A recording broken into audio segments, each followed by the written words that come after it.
Book school is out for the summer. That means the kids might have a lot of time on their hands. We just talked about making sure they read a little bit every day. Lori Fazio from RJ Julia Booksellers is here now with some great summer reads for kids. I love this. I love the choices that you've made today, and I love your blouse. Yeah, well, so we're even. Thank you. And I'm distracted by the wonderful smell of bacon. So I gotta say, the bacon came out really nice. It smells good. But yeah, keeping your kids fresh over the summer, keeping them reading, and there's a lot of ways that they can do that. We've talked before about graphic novels and how some parents are like, they don't think they're actually reading. Well, they are, and they're reading, and they're also getting the visual, and they're also creative because they're following along with the story, and they're getting the vocabulary there where they have to, think about it, and they're getting the reading comprehension. So there's a lot of books that are available in the regular edition, but then they also have them in graphic novels, which is really exciting because kids, sometimes they feel like it's work when they're just reading and there's nothing to go with it. So I brought, for example, the I Survived series, which is a really popular series for kids. And so there's the I Survived, and there's all different topics. There's the Titanic, and I brought the one that's the original edition. So it's like a small chapter book and the words. But then I also brought I Survived the Attack of the Grizzlies, 1967, which is a graphic novel. So they're getting, I didn't have the Titanic one in stock, but there is that as well in a graphic novel. I didn't know. I have the I Survived, but I just have the regular ones, and I definitely, my son especially, prefers a graphic novel. I didn't know they even made a version.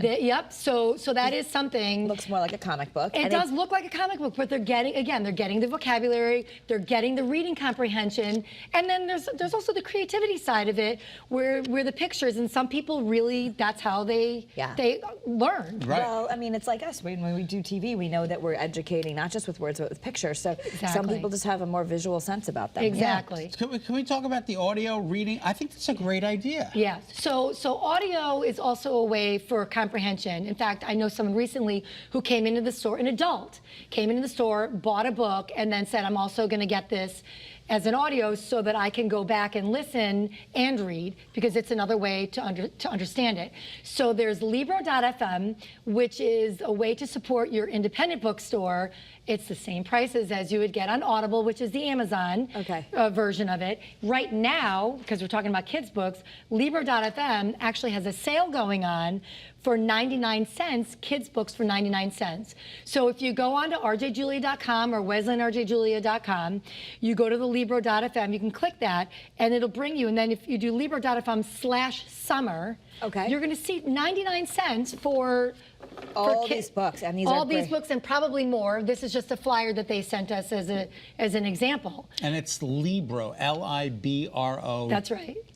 .fm. .fm. So some people might be familiar with Audible, where it's just on your smartphone. It's the same thing. It's an app. Yep. So what's great about that is that, for your kids, I think it's actually better for them to read along and listen. Sure. But if nothing else, their kids who don't want to sit and read, if they put their they love their AirPods, put it in, go for a walk, say go outside, and come back in after you've listened to a chapter. Or you're going to be in the car for vacation, or if you're flying somewhere. I mean, it's a great way. So, I want to mention also the Babysitters Club. So this not only has the regular version, it also has the graphic novel version, and now there's Babysitter's Little Sister. So let's say you have, an older and a younger that want to read the same book. Now there's the Little Sister who you can read that, and that's a graphic novel version as well. That's awesome. That's so cute. One more thing, another book I brought, some kids like nonfiction and they don't want to read a chapter book. So here's an example of a nonfiction book, Oceanarium. There's over 200 creatures that they can learn about. They can learn about the ocean. They can learn about different things in the sea, how the ocean's formed. So they're also getting their comprehension, their vocabulary, their education. This is a visual book. It's beautiful. So there's lots of nonfiction books out there for those readers that don't want to read a story. This is great. Yeah, it's a beautiful book. I mean, what a great thing. This would be a wonderful thing. A lot of people might be going to the beach for a vacation, and having something like this, and just read a page as a family every night. Yeah. This company does all kinds of books just like this too. So if they don't want ocean, and then put it all together, join our summer reading incentive program. Come in, you get a bookmark at either store, and the kids, as they read every night, they mark off a little box. When they finish the week, come in, they get a raffle ticket. They can choose, we have 4 different prizes. They can choose which place to put their raffle tickets. At the end of the summer, they could be rewarded, you know, with a gift card. And we've got 4 different kinds of gifts for the different type of, you know, things that they like. And, you know, keep them fresh, keep them going. Thanks, Lori. This is so great. I love this.